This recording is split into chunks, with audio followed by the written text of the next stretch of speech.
Hi നമസ്തേ നമസ്കാരം. South ഇന്ത്യയിൽ തന്നെ ഒരു പ്രധാന ഡിഷായ തൈർ സാദം അല്ലെങ്കിൽ നമ്മുടെ കേർഡ് റൈസ് ആണ് അമ്മ ഇന്ന് നമുക്കായി തയ്യാറാക്കുന്നത്. വേനൽക്കാലത്തെ ചൂടിന് ചേർക്കാനും നമ്മുടെ ദഹന പ്രക്രിയയെ വളരെയധികം സഹായിക്കുകയും ചെയ്യുന്ന ഒരു ഡിഷും കൂടിയാണ് തൈർ സാദം. വളരെ ടേസ്റ്റിയാണ് അമ്മയുടെ ഈ തൈര് സാദം.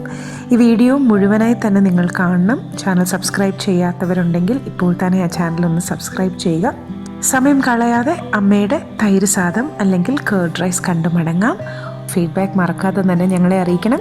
സബ്സ്ക്രൈബ് ചെയ്യാൻ മറക്കരുത്. തീർച്ചയായും നമ്മുടെ ചാനൽ കറി വിത്ത് അമ്മ നിങ്ങൾ ഇപ്പോൾ തന്നെ സബ്സ്ക്രൈബ് ചെയ്യുക. അതിനുശേഷം വീഡിയോ കാണുക. ഞാനിപ്പോൾ ഇവിടെ 2 കപ്പ് ബസ്മതി റൈസാണ് എടുത്തിട്ടുള്ളത്. 240 ml കപ്പിൽ 2 കപ്പ് അരിയാണ്. അത് നല്ലവണ്ണം കഴുകി വൃത്തിയാക്കി 1 മണിക്കൂർ കുതിർത്തിട്ട് വെള്ളമൊക്കെ ഡ്രെയിൻ ചെയ്തെടുത്തിട്ടുള്ളതാണ്. കുക്കറിലൊക്കെ വേവിക്കാനാണെന്നുണ്ടെങ്കിൽ കുതിർത്തില്ലെങ്കിലും കുഴപ്പമില്ല കേട്ടോ.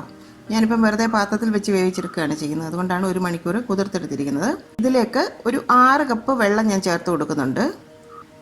അതായത് ഏകദേശം ഒരു 3 ഇരട്ടി വെള്ളം ചേർക്കണം. എങ്കിൽ മാത്രമേ നല്ലവണ്ണം അരി വെന്ത് വരുള്ളൂ. ഇനി നമുക്കിത് അടച്ചു വെച്ച് വെള്ളം ഒന്ന് തിളയ്ക്കാനായിട്ട് വെയിറ്റ് ചെയ്യാം. വെള്ളം നന്നായിട്ട് തിളച്ച് വന്നിട്ടുണ്ട്. അതിലേക്ക് നമ്മുടെ അരി ഒന്ന് ചേർത്ത് കൊടുക്കാം. ഇനി ഇതൊന്ന് അടച്ചു വെച്ച് ഒരു 20 മിനിറ്റ് ചെറിയ തീയിൽ വെച്ച് വേവിക്കാം. 20 മിനിറ്റ് കഴിഞ്ഞിട്ടുണ്ട്. നമുക്കൊന്ന് തുറന്ന് നോക്കാം. അരിയൊക്കെ നന്നായിട്ട് വെന്ത് വന്നിട്ടുണ്ട്. വെള്ളമൊക്കെ കറക്റ്റായിട്ട് വറ്റി വന്നിട്ടുണ്ട്. ഫ്ലെയിം അങ്ങ് ഓഫ് ചെയ്യാം. ഇനി നമുക്ക് ചോറ് നന്നായിട്ടൊന്ന് മാഷ് ചെയ്തെടുക്കണം. തവി കൊണ്ട് തന്നെ ഒന്ന് ഉടച്ചെടുക്കാം.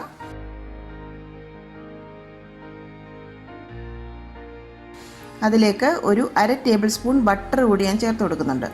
ഇത് നമ്മുടെ കേർഡ് റൈസിന് ഒരു പ്രത്യേക ടേസ്റ്റ് തരുന്നതാണ് കേട്ടോ. അപ്പോൾ ഈ ഒരു സ്റ്റെപ്പ് നിങ്ങൾ സ്കിപ്പ് ചെയ്യരുത്. ആ ബട്ടറും കൂടി ചേർത്ത് നന്നായിട്ടങ്ങ് കുഴച്ചെടുക്കാം.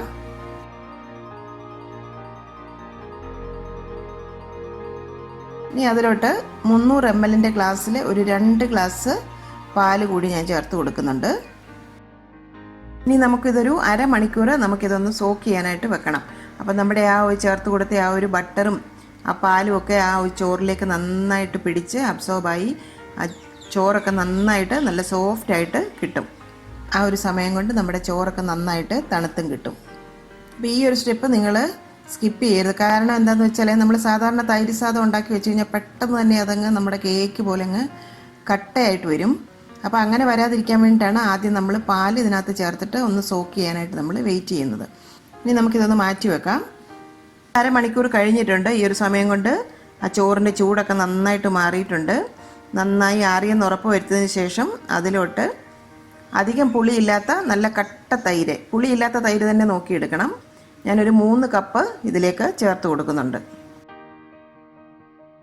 നന്നായിട്ട് വീണ്ടും അങ്ങ് ഇളക്കി മിക്സാക്കാം.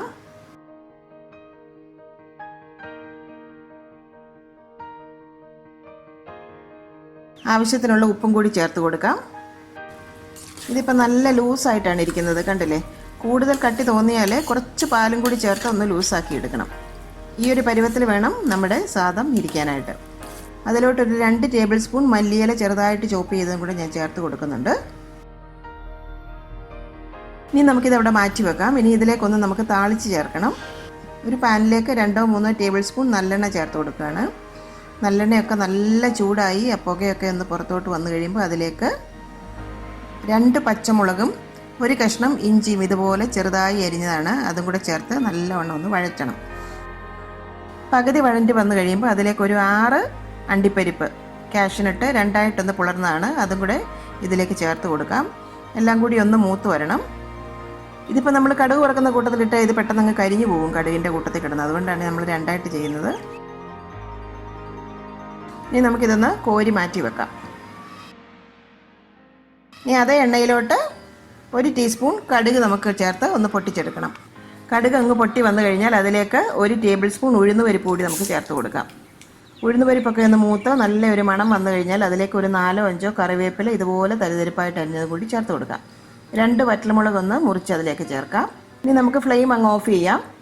ഇനി അതിലേക്ക് ഒരു 1/2 ടീസ്പൂൺ കായത്തിൻ്റെ പൊടിയും കൂടി ഞാൻ ചേർത്ത് കൊടുക്കുന്നുണ്ട്. ഒരു 5 കുരുമുളക് ഇതുപോലെ ഒന്ന് ചതച്ചെടുത്തതാണ്, അതും കൂടി അങ്ങ് ചേർത്ത് കൊടുക്കും. നമ്മൾ ആ അണ്ടിപ്പരിപ്പും ഇഞ്ചിയും പച്ചമുളകും ഒക്കെ മൂപ്പിച്ച് വെച്ചില്ലേ, അതും കൂടി ഇതിലേക്ക് അങ്ങ് ചേർക്കാം.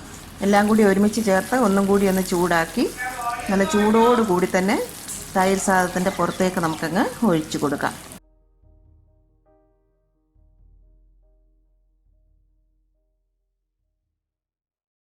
ഇനി ഇതിൻ്റെ പുറത്തായിട്ട് കുറച്ച് മാതളത്തിൻ്റെ അരി വേണമെങ്കിൽ ചേർത്ത് കൊടുക്കാം. കഴിക്കുമ്പോൾ അതിങ്ങനെ കടിക്കാനും കിട്ടും, നല്ലൊരു ടേസ്റ്റാണ്.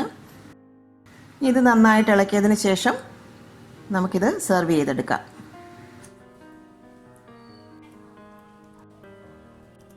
അപ്പോൾ ഇതുപോലെ നല്ലൊരു ലൂസായിട്ടൊരു പരുവത്തിൽ വേണം തൈര് സാദം റെഡിയാക്കി എടുക്കാൻ. ഞാൻ പറഞ്ഞിരിക്കുന്ന ടിപ്സൊക്കെ ഒന്ന് മനസ്സിൽ വെച്ചിട്ട് തൈര് സാദം ഉണ്ടാക്കി നോക്കും. നല്ല അടിപൊളി തൈര് സാദം നമുക്ക് തയ്യാറാക്കിയെടുക്കാം. ഇങ്ങനെ ചെയ്ത് നോക്കിയിട്ടില്ലാത്തവർ നിങ്ങൾ തീർച്ചയായിട്ടും വീട്ടിലൊന്ന് ട്രൈ ചെയ്ത് നോക്കണം. ഇത് കുട്ടികൾക്കും ഇഷ്ടപ്പെടും. വളരെ ഹെൽത്തി ആയിട്ടൊരു ഡിഷല്ലേ. ഇവിടെ നല്ല സ്പൈസി ആയിട്ടുള്ള പിക്കിളോ പപ്പടോ ഒക്കെ ഉണ്ടെന്നുണ്ടെങ്കിൽ നല്ലൊരു കോമ്പിനേഷനാണ്. 2-3 പിക്കിൾ ഞാൻ ഇതിൻ്റെ കോമ്പിനേഷനായിട്ട് ഇട്ടിട്ടുണ്ട്. ഒന്ന് ഓറഞ്ചിൻ്റെ സ്കിൻ കൊണ്ടുള്ള ഒരു പിക്കിൾ, അത് ഇതിൻ്റെ കൂടെ നല്ലൊരു കോമ്പിനേഷനാണ്. ഇന്നിപ്പോൾ എൻ്റെ ഇരിപ്പില്ലത്. പിന്നെ ഞാൻ തേങ്ങയുടെ ഒരു പിക്കിൾ ഇട്ടിട്ടുണ്ട്. പിന്നെ കൂടാതെ ഉണക്കമുന്തിരിയും വെളുത്തുള്ളിയും കൂടെ ഞാനൊരു പിക്കിൾ ഇട്ടിട്ടുണ്ട്. അപ്പോൾ അതും കാണാത്തവർ നിങ്ങളൊന്ന് കണ്ടു നോക്കണം. ഈ പിക്കിളെല്ലാം ഈ തൈര് സാദത്തിൻ്റെ കൂടെ നല്ലൊരു കോമ്പിനേഷനാണ്. പിന്നെ പപ്പടം കൂടി ഉണ്ടെങ്കിൽ ഒന്നും പറയണ്ട. എന്തായാലും ഈ തേങ്ങ അച്ചാറും കൂട്ടി ഒന്ന് കഴിച്ച് നോക്കട്ടെ.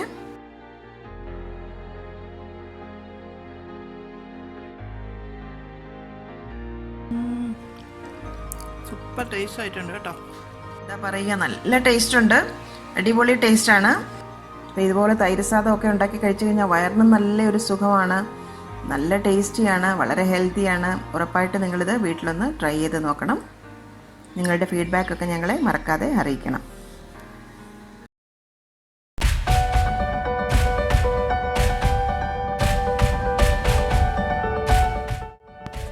കറി വിത്ത് അമ്മയിലെ അമ്മയുടെ ഇന്നത്തെ റെസിപ്പി നിങ്ങൾക്ക് ഇഷ്ടമായെന്ന് ഞങ്ങൾ പ്രതീക്ഷിക്കുന്നു. നിങ്ങളിൽ ഒരുപാട് പേര് ഈ റെസിപ്പീസ് എല്ലാം ട്രൈ ചെയ്ത് നോക്കി സക്സസ് ആയി എന്നറിയുന്നതിൽ ഞങ്ങൾക്ക് വളരെയധികം സന്തോഷം. കറി വിത്ത് അമ്മ ഇതുവരെ സബ്സ്ക്രൈബ് ചെയ്യാത്തവരായ ആരെങ്കിലും ഉണ്ടെങ്കിൽ തീർച്ചയായും സബ്സ്ക്രൈബ് ചെയ്യണം. ഞങ്ങളുടെ റെസിപ്പീസ് ട്രൈ ചെയ്ത് നോക്കി നിങ്ങൾക്ക് ഇഷ്ടമാവുകയാണെങ്കിൽ തീർച്ചയായും വീഡിയോസ് ലൈക്ക് ചെയ്ത് ഷെയർ ചെയ്ത് ഞങ്ങളെ സപ്പോർട്ട് ചെയ്യണം. തുടർന്നും നിങ്ങളുടെ സപ്പോർട്ട് ഞങ്ങൾ പ്രതീക്ഷിക്കുന്നു. വീണ്ടും മറ്റൊരു റെസിപ്പിയുമായി വരുന്നവരെ നന്ദി. Good bye.